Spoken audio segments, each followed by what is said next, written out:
Le printemps puis l'été 2015 auront été tumultueux pour ceux qui font le Ceva. Madame, s'il vous plaît, vous allez derrière la limite. Le débordement de larves emmène rien d'une partie de plaisir. La crue fut plus que centeniale, comme il ne s'en produit même pas une par siècle. Elle mit en péril les installations provisoires du futur pont sur la rivière, heureusement sans dommages majeurs au final. Carouge et Plainpalais échappèrent de justesse à l'inondation et après les pompages de circonstance, les travaux purent reprendre sur les chantiers du Ceva.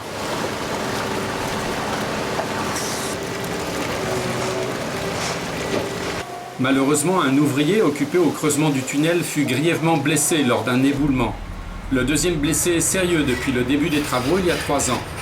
C'est 2 de trop, mais cela reste très peu pour un chantier de cette ampleur. Preuve que les consignes de sécurité draconiennes sont efficaces, même si parfois les travailleurs ont l'impression qu'elles leur compliquent la vie. L'annonce du nom choisi par les usagers pour le futur réseau, Léman Express, offrit une accalmie de courte durée.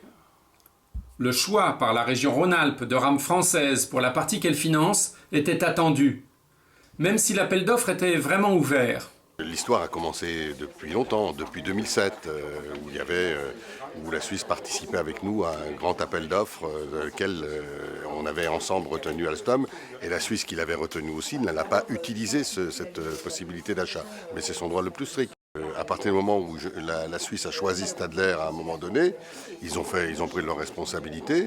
Ça ne nous a pas entraîné à choisir automatiquement Alstom, parce qu'on l'aurait fait dans la semaine qui suivait. Au contraire, on a dit à Stadler, on a dit à la Suisse, écoutez, faites des propositions les plus complètes possibles. Problème, la brutale montée du franc début 2015 a renchéri l'offre Stadler de 20%, sans que le constructeur suisse ne puisse y apporter de réponse. La région prévoyait 220 millions d'euros, pas 265. Une région, elle ne prend pas le risque aujourd'hui, quand on sait ce qui a pu se passer, elle ne prend pas le risque d'investir sur la base d'un remboursement d'un prêt dont elle ne connaît pas le montant régulier. Donc ça a sans doute été un des points les plus forts, le fait que Stadler ne prenait pas à son compte le risque du change. Du coup, il y aura 2 ateliers d'entretien, un à Cornavin, l'autre à Annemasse. On aura un atelier côté français, sans doute à Annemasse, mais c'est un des éléments de la flotte mixte. De son côté, la Suisse envisage désormais un dépassement de 15% du budget lié au tunnel et aux futures gares. Rien d'anormal, mais toujours embêtant. On y reviendra en octobre. La rentrée d'automne du Ceva fut marquée par une grève sur les chantiers des eaux vives. Le syndicat voulait améliorer les conditions de licenciement des intérimaires à la fin des chantiers. La médiation du conseiller d'État chargé de l'économie, Pierre Maudet, permit de mettre fin à la grève. On parle ici d'un tronçon spécifique dont l'exécution a été confiée à une entreprise, laquelle entreprise, dès le départ, avait annoncé qu'elle prendrait un certain nombre d'intérimaires et puis qu'au terme des travaux, elle licencierait une partie du personnel.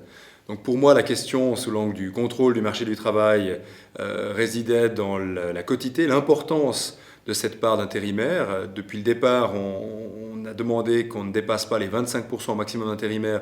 J'ai pu vérifier ici que c'était le cas. On était à 24%, donc contrairement à ce qu'alléguaient les syndicats, on n'était pas dans une proportion débordante d'intérimaires. Mais il m'importait que pour ces salariés, même temporaires, on ait des conditions de sortie qui respectent le droit et qui soient propices à une continuation de l'activité ailleurs.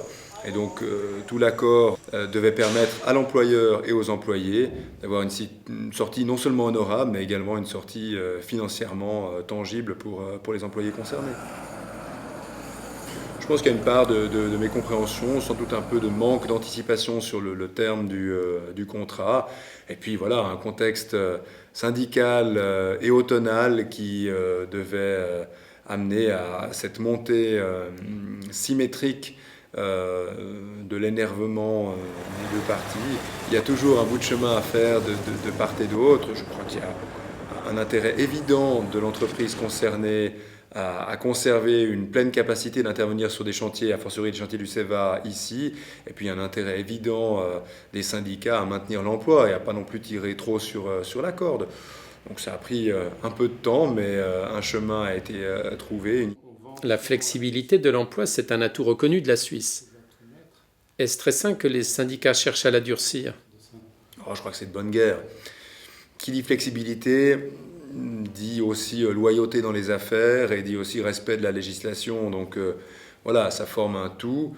Notre souci à nous, l'État, c'est que le marché du travail soit correctement régulé, ni trop peu, que les salariés soient correctement traités, et puis qu'on puisse éviter de se retrouver dans des situations de blocage.